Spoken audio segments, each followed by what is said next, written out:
the dream of Eos. The ship had no name when they found it drifting beyond Neptune. It was older than the solar archives, older than any design known to human history. Its hull was smooth and dark, like obsidian stretched into shape by patience. And yet it bore markings that, under the right light, looked eerily human. The salvage crew of the Eos Dawn approached cautiously, their floodlights slicing through cold fog. Commander Naira Jalen watched the readings blink red. The craft wasn't dead and it was sleeping. Power signatures pulsed faintly inside, like a heartbeat buried under centuries of dust. "Origin?" asked her engineer, Rafik. "Unknown," Naira said. "But it's listening," the radio crackled. A whisper slid through the static. "Welcome back." They docked against the derelict's hull and cut their way inside. The air smelled of ozone and rain that never fell. Every surface glimmered like wet stone. Lines of light pulsed along the walls, pale, rhythmic, breathing. Then they saw the chamber. At its center stood a column of glass, filled with what looked like ash swirling in slow motion. Suspended inside the ash was a single shape, a human skeleton wrapped in strands of metal like vines. Its skull faced upward as if it had been praying. Rafik muttered, "I'm out," but Naira stepped closer. The metal strands weren't wires. They were roots, living, shifting slowly toward her as she approached. The bones trembled. A voice whispered through her helmet, "Do you remember the dream of the first light?" She froze. The phrase was from an old myth. The dreamer stories, ancient pre-collapse folklore about humans born from starlight who forgot their origin when they touched dust. But this voice wasn't telling a myth. It was quoting her own field journal, the one she'd written years ago on Mars, never transmitted, never published. "Back to the ship," she ordered. "Now."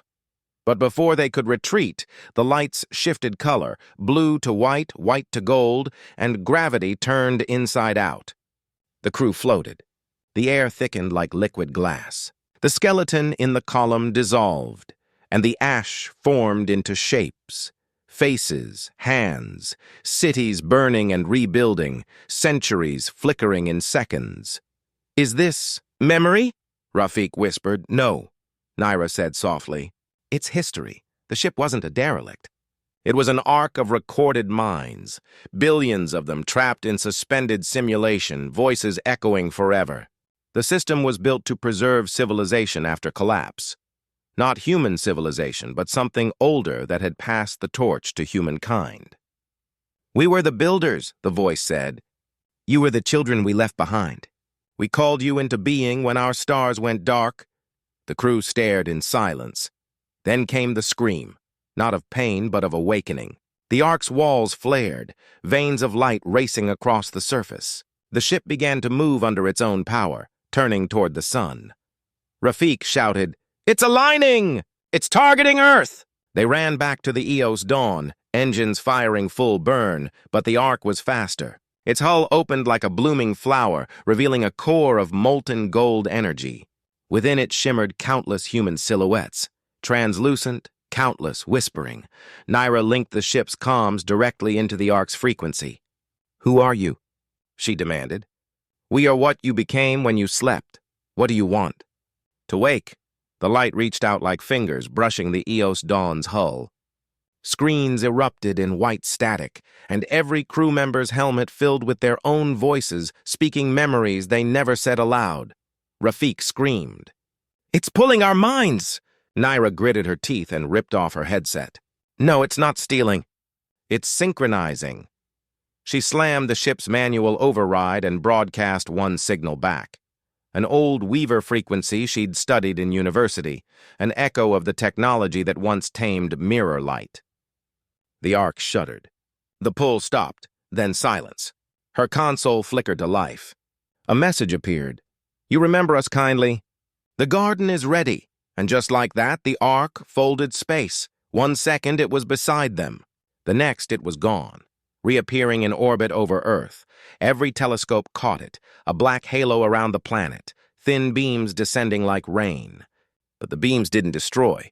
They healed. Across Earth, the dead satellites came back online. The oceans cleared.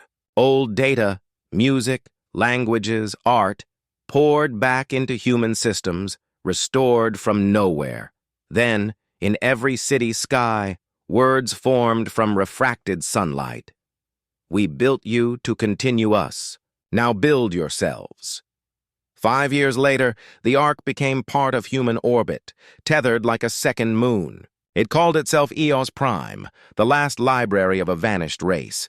Inside it grew a new civilization, hybrids of human and light, known as the heirs, born from fragments of both species. Naira never returned to space. She lived in a coastal dome where children of glass and blood played under artificial rain. Sometimes she heard the voice again, calm, familiar, full of memory. "You woke us gently, Commander. Remember to dream softly." And when she closed her eyes, she could still feel the hum beneath her ribs. Not a warning this time, but a heartbeat. A sign that the universe wasn't ending. It was remembering itself.